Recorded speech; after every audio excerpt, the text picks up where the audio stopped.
Item ಯಾವುದೇ ಇರಲಿ try ಮಾಡಿ ಆಚಿ ಚಿಕನ್ ಮಸಾಲಾ. ತುಮಕೂರಿನ ಮಲ್ಲಘಟ್ಟ ಕೆರೆಗೆ ಡಿಕೆ ಶಿವಕುಮಾರ್ ಎಂಟ್ರಿ ಕೊಟ್ಟಿದ್ದಾರೆ. ಕೆರೆ ತಟದಲ್ಲಿ ಅಜ್ಜಯ್ಯನ ಆಶೀರ್ವಾದವನ್ನ ಪಡೆದುಕೊಂಡಿದ್ದಾರೆ ಸಿಎಂ ಡಿಕೆ ಶಿವಕುಮಾರ್. ಬಳಿಕ ಕೆರೆ ದಡದಲ್ಲಿ ಇರುವಂತಹ ಗಂಗಾಧರೇಶ್ವರನಿಗೆ ವಿಶೇಷವಾಗಿರುವಂತಹ ಪೂಜೆಯ ಸಲ್ಲಿಕೆಯನ್ನ ಮಾಡಲಾಗಿದೆ. ನೊಣವಿನ ಕೆರೆ ಅಜ್ಜಯ್ಯನ ಜೊತೆ ಗಂಗಾಧರೇಶ್ವರನಿಗೂ ಕೂಡ ಪೂಜೆಯ ಸಲ್ಲಿಕೆ ಮಾಡಲಾಗಿದೆ.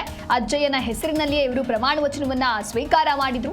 ನೊಣವಿನ ಕೆರೆ ಅಜ್ಜಯ್ಯನ ಮಠಕ್ಕೆ ಸದ್ಯ ಡಿಕೆ ಶಿವಕುಮಾರ್ ಅವರು ಆಗಮಿಸಿದ್ದಾರೆ. ತುಮಕೂರು ಜಿಲ್ಲೆಯ ತುರುವೇಕೆರೆ ತಾಲೂಕಿನ ಮಲ್ಲಘಟ್ಟ ಕೆರೆ ಅದು. ಸಿಎಂ ಡಿಕೆಶಿಗೆ ತಿಪಟೂರು ಶಾಸಕ ಕೆ ಷಡಕ್ಷರಿ, ತುರುವೇಕೆರೆ ಶಾಸಕ ಎಂಟಿ ಕೃಷ್ಣಪ್ಪ ಅದ್ದೂರಿಯಾದಂಥ ಸ್ವಾಗತವನ್ನ ಕೋರಿದ್ರು. ಬಳಿಕ ಪೊಲೀಸರಿಂದ ಗೌರವ ರಕ್ಷೆಯನ್ನ ಸ್ವೀಕರಿಸಿದ್ರು. ಇನ್ನು ಕೆರೆಗೆ ನಮಸ್ಕರಿಸಿ ನೀರು ಪ್ರೋಕ್ಷಣೆಯನ್ನ ಮಾಡಿಕೊಂಡಿದ್ದಾರೆ ಡಿಕೆ ಶಿವಕುಮಾರ್. ಕೆರೆ ತಟದಲ್ಲಿ ಅಜ್ಜಯ್ಯನ ಆಶೀರ್ವಾದವನ್ನ ಕೂಡ ಸಿಎಂ ಡಿಕೆ ಶಿವಕುಮಾರ್ ಪಡೆದುಕೊಂಡಿದ್ದಾರೆ. ಬಳಿಕ ಕೆರೆ ದಡದಲ್ಲೇ ಇರುವಂತಹ ಗಂಗಾಧರೇಶ್ವರನಿಗೂ ಕೂಡ ವಿಶೇಷವಾಗಿರುವ ಪೂಜೆಯನ್ನು ಸಲ್ಲಿಕೆ ಮಾಡಿದ್ದಾರೆ. ಇನ್ನು ಗಂಗಾಧರ ಅಜ್ಜಯ್ಯನ ಹೆಸರಿನಲ್ಲಿಯೇ ಪ್ರಮಾಣ ವಚನವನ್ನು ಕೂಡ ಸ್ವೀಕಾರ ಮಾಡಿದ್ರು. ಇದು ಗಂಗಾಧರೇಶ್ವರನಿಗೆ ಪೂಜೆ ಸಲ್ಲಿಕೆಯನ್ನ ಕೂಡ ಮಾಡಲಾಗಿದೆ. ಹಾಗಾಗಿ ಸಾಕಷ್ಟು ಜನ ಇವರಿಗೆ ಸಾಥ್ ಕೊಟ್ಟಿದ್ದಾರೆ. ಇನ್ನು ಪ್ರಮಾಣ ವಚನ ಸ್ವೀಕಾರ ಮಾಡಿದ ನಂತರದಲ್ಲಿ ಇದೇ ರೀತಿಯಾಗಿ ದೇವಾಲಯಗಳ ಭೇಟಿ ಜೊತೆಗೆ ಅಜ್ಜಯ್ಯನ ಮಠಕ್ಕೆಯೂ ಕೂಡ ಹಿಂದೆಯೂ ತೆರಳಿ ಆಶೀರ್ವಾದವನ್ನ ಪಡೆದುಕೊಂಡಿದ್ರು. ಅಂದರೆ ಸಿಎಂ ಆಗಿ ಪ್ರಮಾಣ ವಚನ ಸ್ವೀಕರಿಸಿದ ಬೆನ್ನಲ್ಲೇ ನಾಗರಬಾವಿಯಲ್ಲಿರುವಂತಹ ಅಜ್ಜಯ್ಯನ ಶಾಖಾ ಮಠಕ್ಕೂ ಕೂಡ ಇವರು ಭೇಟಿಯನ್ನ ಕೊಟ್ಟಿದ್ರು. ಹೀಗೆ ದೇವಸ್ಥಾನಕ್ಕೆ ಎಂಟ್ರಿ ಕೊಟ್ಟು ದೇವರ ಮೊರೆ ಹೋಗಿದ್ರು. ಅದೇ ರೀತಿಯಾಗಿ ಈಗ ತುಮಕೂರಿನ ಮಲ್ಲಘಟ್ಟ ಕೆರೆಗೂ ಕೂಡ ಡಿಕೆ ಶಿವಕುಮಾರ್ ಅವರು ಆಗಮಿಸಿರುವಂತಹ ದೃಶ್ಯವನ್ನ ನೀವು ಗಮನಿಸ್ತಾ ಇದ್ದೀರಾ. ಜೊತೆಗೆ ಆ ಕೆರೆ ತಟದಲ್ಲೇ ಇರುವಂತಹ ಅಜ್ಜಯ್ಯನ ಆಶೀರ್ವಾದವನ್ನು ಕೂಡ ಡಿಕೆ ಶಿವಕುಮಾರ್ ಪಡೆದುಕೊಂಡಿದ್ದಾರೆ ಅನ್ನುವಂತಹ ಮಾಹಿತಿ ಸದ್ಯಕ್ಕೆ ಸಿಗ್ತಾ ಇದೆ. ಅಜ್ಜಯ್ಯನ ಹೆಸರಿನಲ್ಲೇ ಪ್ರಮಾಣ ವಚನವನ್ನ ಕೂಡ ಸ್ವೀಕಾರ ಮಾಡಿದ್ರು. ದೇವರು ಅಂತ ಹೇಳಿದ್ರೆ ಸಾಕಷ್ಟು ನಂಬಿಕೆಯನ್ನ ಇಟ್ಕೊಂಡಿದ್ರು ಡಿಕೆ ಶಿವಕುಮಾರ್. ಅದೇ ರೀತಿಯಾಗಿ ಪ್ರಮಾಣ ವಚನ ಸ್ವೀಕಾರ ಮಾಡುವಂತ ಸಂದರ್ಭದಲ್ಲಿಯೂ ಕೂಡ ಅಜ್ಜಯ್ಯನ ದರ್ಶನವನ್ನ ಪಡೆದಿದ್ರು. ಜೊತೆಗೆ ಅಜ್ಜಯ್ಯ ಕೆಲವೊಂದಿಷ್ಟು ಎಚ್ಚರಿಕೆ ಹಾಗೆ ಸಲಹೆಯನ್ನ ನೀಡುವಂತಹ ಕೆಲಸವನ್ನ ಕೂಡ ಮಾಡಿದ್ರು. ಹುಷಾರಾಗಿ ಕಾಲಿಡಬೇಕಾಗತ್ತೆ, ಮುಂದೆ ಸವಾಲುಗಳು ಬರುತ್ತೆ, ಆ ಸವಾಲುಗಳನ್ನ ಎದುರಿಸಬೇಕು ಅನ್ನುವಂತಹ ನಿಟ್ಟಿನಲ್ಲಿ ಹಾಗೆ ಕೆಲವೊಂದಿಷ್ಟು ವಾಸ್ತುಗೆ ಸಂಬಂಧಪಟ್ಟಂತೆ ಬದಲಾವಣೆಗಳನ್ನ ಕೂಡ ಡಿಕೆ ಶಿವಕುಮಾರ್ ಅವರು ಮಾಡಿದ್ರು. ಅದರ ಮುಂದುವರೆದ ಭಾಗವಾಗಿ ಈಗ ತುಮಕೂರಿನ ಮಲ್ಲಘಟ್ಟ ಕೆರೆಗೂ ಕೂಡ ಡಿಕೆ ಶಿವಕುಮಾರ್ ಅವರು ಆಗಮಿಸಿದ್ದಾರೆ. ತುಮಕೂರು ಜಿಲ್ಲೆ ತುರುವೇಕೆರೆ ತಾಲೂಕಿನ ಮಲ್ಲಘಟ್ಟ ಕೆರೆ ಇದು. ಇನ್ನು ತಿಪಟೂರು ಶಾಸಕರಾಗಿರುವಂತಹ ಕೆ ಷಡಕ್ಷರಿ ಹಾಗೆ ತುರುವೇಕೆರೆಯ ಶಾಸಕರಾಗಿರುವಂತಹ ಎಂಟಿ ಕೃಷ್ಣಪ್ಪ ಅವರು ಸಿಎಂ ಡಿಕೆ ಶಿವಕುಮಾರ್ ಅವರಿಗೆ ಅದ್ದೂರಿಯಾದಂತಹ ವೆಲ್ಕಮ್ ಅನ್ನ ಕೂಡ ಮಾಡಿದ್ದಾರೆ. ಬಳಿಕ ಕೆರೆಗೆ ನಮಸ್ಕಾರವನ್ನ ಮಾಡಿ ನೀರು ಪ್ರೋಕ್ಷಣೆಯನ್ನ ಮಾಡಿಕೊಂಡಿದ್ದಾರೆ ಡಿಕೆ ಶಿವಕುಮಾರ್. ಒಟ್ಟಾರೆ ಪ್ರಮಾಣ ವಚನ ಸ್ವೀಕಾರ ಮಾಡಿ ಅಧಿಕಾರದ ಚುಕ್ಕಾಣಿಯನ್ನು ಹಿಡಿದಿರುವಂತಹ ಸಿಎಂ ಡಿಕೆ ಶಿವಕುಮಾರ್ ಅವರು ಮುಂದಿನ ದಿನಗಳಲ್ಲಿ ಯಾವ ರೀತಿಯಾದಂತಹ ಅಭಿವೃದ್ಧಿ ಕೆಲಸಗಳನ್ನು ಮಾಡ್ತಾರೆ, ಜೊತೆಗೆ ಅನುಷ್ಠಾನಗೊಂಡಿರುವಂತಹ ಯೋಜನೆಗಳನ್ನು ಯಾವ ರೀತಿಯಾಗಿ ತೆಗೆದುಕೊಂಡು ಹೋಗ್ತಾರೆ. ಈಗಾಗಲೇ ಸಾಕಷ್ಟು ಸವಾಲುಗಳು ಕೂಡ ಎದುರಾಗಿರೋದ್ರಿಂದ ಅದೆಲ್ಲವನ್ನ ಮೀರಿ ಹೇಗೆ ಕೆಲಸವನ್ನ ಮಾಡ್ತಾರೆ ಅನ್ನುವಂಥ ಒಂದಿಷ್ಟು ಕುತೂಹಲ ಕೂಡ ಇದೆ. ಒಟ್ಟಾರೆ ಈಗ ಅಜ್ಜಯ್ಯನ ಆಶೀರ್ವಾದವನ್ನ ಡಿಕೆ ಶಿವಕುಮಾರ್ ಪಡೆದುಕೊಂಡಿದ್ದಾರೆ.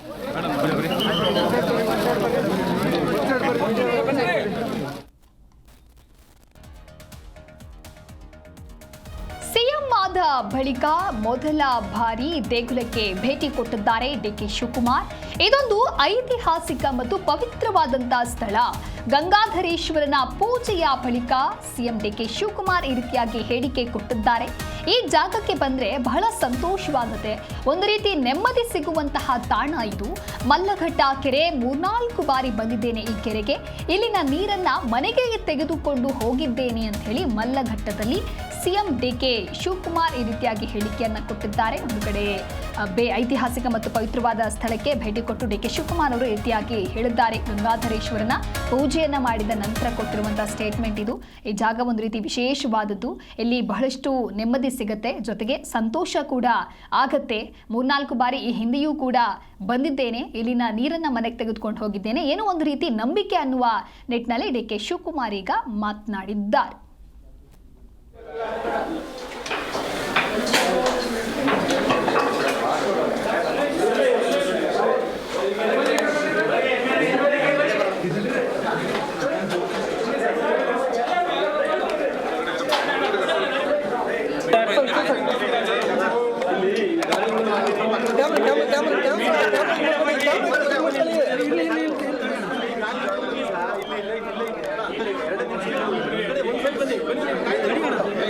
ಬನ್ನಿ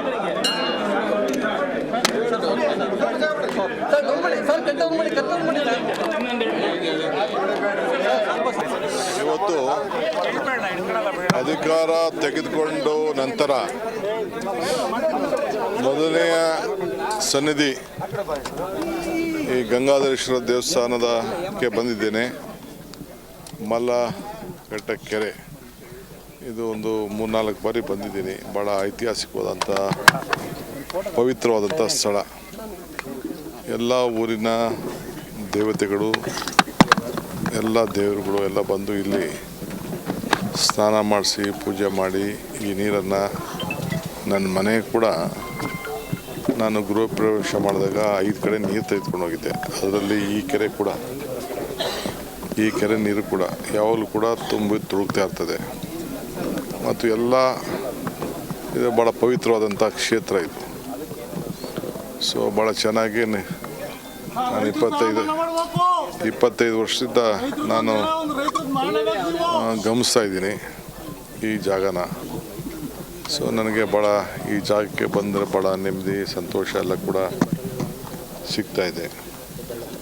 ಇವತ್ತು ಇಲ್ಲದೆ ಆದರೆ ನಾನು ಸುಮಾರು ಹಿಂದೆ ಎಲ್ಲ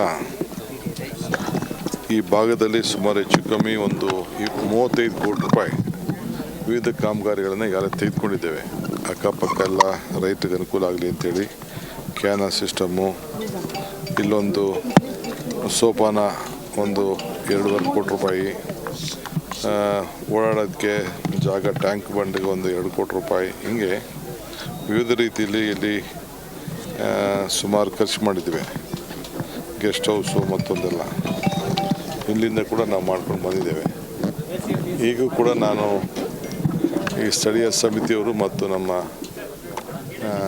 ಕಾಡಸಿದ್ದೇಶ್ವರ ಮಠದ ಅಜ್ಜಿಯವ್ರ ಹತ್ರ ಮಾತಾಡಿ ಅವ್ರಿಗೇನು ಅವಶ್ಯಕತೆ ಇದೆ ಅಂತ ನಾನು ಕೇಳಿ ಖಂಡಿತ ಇಲ್ಲಿಗೆ ಒಂದು ಅಭಿವೃದ್ಧಿ ಕೆಲಸಕ್ಕೆ ನನ್ನಿಂದ ಏನಾರು ಆಗಬೇಕು ಅಂತೇಳಿ ಹೊಸದಾಗಿ ಬಂದಿರೋದ್ರಿಂದ ಖಂಡಿತ ಒಂದು ಕೊಡುಗೆ ಕೊಡ್ತೀನಿ. ಈ ಕುರಿತಂತೆ ಮತ್ತಷ್ಟು ಮಾಹಿತಿಯನ್ನು ನೀಡ್ತಾರೆ ನಮ್ಮ ಪ್ರತಿನಿಧಿ ಮಂಜುನಾಥ್ ದೂರವಾಣಿ ಸಂಪರ್ಕದಲ್ಲಿ. ಮಂಜುನಾಥ್, ಗಂಗಾಧರ ಅಜ್ಜಯ್ಯನ ಹೆಸರಿನಲ್ಲೇ ಡಿ ಕೆ ಶಿವಕುಮಾರ್ ಅವರು ಪ್ರಮಾಣ ವಚನವನ್ನು ಸ್ವೀಕಾರ ಮಾಡಿದ್ರು. ಇವತ್ತು ಗಂಗಾಧರೇಶ್ವರನಿಗೆ ಪೂಜೆ ಸಲ್ಲಿಕೆಯನ್ನು ಮಾಡಿದ್ದಾರೆ. ಯಾವ ರೀತಿಯಾಗಿ ಪೂಜಾ ಕಾರ್ಯಕ್ರಮಗಳು ನೆರವೇರಿತು? ಇವರ ಜೊತೆಗೆ ಯಾರೆಲ್ಲ ಉಪಸ್ಥಿತರಿದ್ದರು? ದಿವ್ಯಾದಾಸ್, ಏನು ಡಿ ಕೆ ಶಿವಕುಮಾರ್ ಅವರು ಏನು ಸಿಎಂ ಆಗಿ ಪ್ರಮಾಣ ವಚನ ಸ್ವೀಕರಿಸುವಂತ ಒಂದು ವೇಳೆಯಲ್ಲಿ ಒಂದು ಗಂಗಾಧರೇಶ್ವರ ಅಜ್ಜಯ್ಯನ ಹೆಸರಿನಲ್ಲಿ ಒಂದು ವಚನವನ್ನು ಸ್ವೀಕರಿಸ್ತಾರೆ. ಅದೇ ರೀತಿ ಇವತ್ತು ಏನು ಗಂಗಾಧರೇಶ್ವರನ ಸನ್ನಿಧಿಗೆ ಇವತ್ತು ಭೇಟಿಯನ್ನ ನೀಡಿ ಒಂದು ಪೂಜೆಯನ್ನ ಸಲ್ಲಿಸಿರ್ತಕ್ಕಂಥದ್ದು. ಏನು ತುಮಕೂರು ಜಿಲ್ಲೆ ತುರುವೇಕೆರೆ ತಾಲೂಕಿನ ಒಂದು ಮಲ್ಲಘಟ್ಟ ಏನು ಪವಿತ್ರ ಸ್ಥಳ ಅಂತಕ್ಕಂತಾನೆ ಏನು ಹೆಸರುವಾಸಿಯಾಗಿರ್ತಕ್ಕಂಥ ಈ ಒಂದು ಕ್ಷೇತ್ರಕ್ಕೆ ಭೇಟಿ ನೀಡಿ ಇವತ್ತು ಒಂದು ಪೂಜೆಯನ್ನ ಸಲ್ಲಿಸಿರ್ತಕ್ಕಂಥದ್ದು. ಈ ಒಂದು ಕೆರೆಗೆ ಒಂದು ಪೂಜೆ ಸಲ್ಲಿಸಿದ್ರೆ ಅವರ ಇಷ್ಟಾರ್ಥಗಳು ಈಡೇರುತ್ತೆ ಅಂತಕ್ಕಂಥ ಪ್ರತೀತಿ ಈ ಭಾಗದಲ್ಲಿ ಇರ್ತಕ್ಕಂಥದ್ದು. ಹಾಗಾಗಿ ಈ ಒಂದು ಕ್ಷೇತ್ರಕ್ಕೆ ಒಂದು ಭೇಟಿಯನ್ನ ನೀಡಿ ಡಿ ಕೆ ಶಿವಕುಮಾರ್ ಅವರು ಭೇಟಿ ನೀಡಿ ಏನು ಒಂದು ಕೆರೆಗೆ ಹೋಗಿ ಆ ಒಂದು ನೀರನ್ನ ಮುಟ್ಟಿ ಒಂದು ನಮಸ್ಕರಿಸ್ಕೊಳ್ತಾರೆ. ಒಂದು ಮುಖವನ್ನ ತೊಳೆದುಕೊಂಡು ಅದನ್ನ ನೀರನ್ನ ಪ್ರೋಕ್ಷಣೆಯನ್ನ ಮಾಡ್ಕೊಳ್ತಾರೆ. ಜೊತೆಗೆ ಆ ನೀರನ್ನ ತೆಗೆದುಕೊಂಡು ಇವತ್ತು ಸಂಜೆ ಏನು ಕಾಡಸಿದ್ದೇಶ್ವರ ಮಠದಲ್ಲಿ ನಡೀತಾ ಇರ್ತಕ್ಕಂಥ ಒಂದು ಪೂಜೆಯಲ್ಲಿ ಆ ಒಂದು ಅಲ್ಲಿನ ನೀರನ್ನು ಕೂಡ ಬಳಕೆ ಮಾಡ್ಲಾಗ್ತಾ ಇರ್ತಕ್ಕಂಥದ್ದು. ಹೀಗಾಗಿ ಆ ನೀರನ್ನ ಸಾಕಷ್ಟು ಬಾರಿ ಅವರು ಇಲ್ಲಿಂದ ನೀರನ್ನ ಕೊಂಡೊಯ್ದಿರ್ತಾರೆ. ಅವರ ಮನೆಯ ಗೃಹ ಪ್ರವೇಶಕ್ಕೆ ಮತ್ತೆ ಇತರೆ ಶುಭ ಕಾರ್ಯಗಳಿಗೆ ಇಲ್ಲಿಂದ ನೀರನ್ನ, ಈ ಕೆರೆಯ ನೀರನ್ನ ಬಳಕೆ ಮಾಡಿರ್ತಾರೆ. ಹೀಗಾಗಿ ಈ ನೀರನ್ನ ತೆಗೆದುಕೊಂಡು ಹೋದ್ರೆ ಅವ್ರ ಇಷ್ಟಾರ್ಥಗಳು ನೆರವೇರುತ್ತೆ ಅಂತಕ್ಕಂಥದ್ದು ಅವ್ರ ನಂಬಿಕೆ. ಹಾಗಾಗಿ ಇಲ್ಲಿಯ ಒಂದು ನೀರನ್ನ ತೆಗೆದುಕೊಂಡು ಹೋಗಿ ಅವರು ಪೂಜೆಯನ್ನ ಸಲ್ಲಿಸಿದಾಗಿ ಅವರು ಕೂಡ ಈಗ ಮಾಧ್ಯಮಗಳೊಂದಿಗೆ ಹೇಳ್ಕೊಂಡಿರ್ತಕ್ಕಂಥದ್ದು. ಹೀಗಾಗಿ ಇವತ್ತು ಏನು ಅಲ್ಲಿ ಕೆರೆ ನೀರಿಗೆ ಒಂದು ಪೂಜೆಯನ್ನ ಸಲ್ಲಿಸಿದ ಬಳಿಕ ಸೊ ಅವರು ನೇರವಾಗಿ ಒಂದು ಗಂಗಾಧರೇಶ್ವರನ ಸನ್ನಿಧಿಗೆ ಹೋಗಿ ಅಲ್ಲಿ ಒಂದು ಪೂಜೆಯನ್ನ ಸಲ್ಲಿಸಿರ್ತಕ್ಕಂಥದ್ದು. ಅವರ ನೆಚ್ಚಿನ ಆರಾಧ್ಯ ದೈವ ಏನಿದ್ದಾರೆ ಕಾಡಸಿದ್ದೇಶ್ವರ ಮಠದ ಏನು ಶಿವಯೋಗೀಶ್ವರ ಸ್ವಾಮೀಜಿಗಳು ಏನಿದ್ದಾರೆ ಅವರ ಜೊತೆಗೆ ಏನು ಕೆರೆಗೆ ಒಂದು ಪೂಜೆಯನ್ನ ಸಲ್ಲಿಸಿ ಬಳಿಕ ಗಂಗಾಧರೇಶ್ವರನಿಗೂ ಕೂಡ ಒಂದು ಪೂಜೆಯನ್ನ ಸಲ್ಲಿಸಿರ್ತಕ್ಕಂಥದ್ದು. ಇದಾದ ಬಳಿಕ ಏನು ಸಂಜೆ ಈಗ ಕಾಡಸಿದ್ದೇಶ್ವರ ಮಠದಲ್ಲಿ ಒಂದು ವಿಶೇಷವಾದಂತ ಒಂದು ಪೂಜೆಯನ್ನ ನಡೆಸಲಿದ್ದಾರೆ. ಕಾಡಸಿದ್ದೇಶ್ವರ ಮಠಕ್ಕೆ ಒಂದು ಭೇಟಿ ನೀಡಿ ಅಲ್ಲೂ ಕೂಡ ವಿಶೇಷವಾಗಿ ಒಂದು ದೇವಸ್ಥಾನಕ್ಕೆ ಒಂದು ಪೂಜೆಯನ್ನ ಸಲ್ಲಿಸ್ತಾರೆ. ಸಂಜೆ 8 ಗಂಟೆವರೆಗೂ ಕೂಡ ಇಲ್ಲಿ ಪೂಜೆ, ವಿಶೇಷವಾದಂತ ಒಂದು ಪೂಜೆ ನಡೆಯಲಿದೆ ಅಂತಕ್ಕಂಥದ್ದಾಗಿ ತಿಳಿದು ಬಂದಿರತಕ್ಕಂಥದ್ದು. ಜೊತೆಗೆ ಇವತ್ತು ಏನು ಈ ಭಾಗದ ಎಲ್ಲಾ ಶಾಸಕರು, ಜಿಲ್ಲೆಯ ಎಲ್ಲಾ ಶಾಸಕರುಗಳು, ಮುಖಂಡರುಗಳು ಕೂಡ ಈಗ ಸಿಎಂ ಅವ್ರಿಗೆ ಒಂದು ಸ್ವಾಗತಿಸಿ ಅವ್ರ ಜೊತೆ ಈ ಒಂದು ಪೂಜೆಯಲ್ಲಿ ಕೂಡ ಪಾಲ್ಗೊಳ್ಳಿದ್ದಾರೆ. ದಿವ್ಯಾದಾಸ್. ಓಕೆ, ಥ್ಯಾಂಕ್ ಯು ಮಂಜುನಾಥ್ ನಿಮ್ಮೆಲ್ಲ ಮಾಹಿತಿಗಾಗಿ.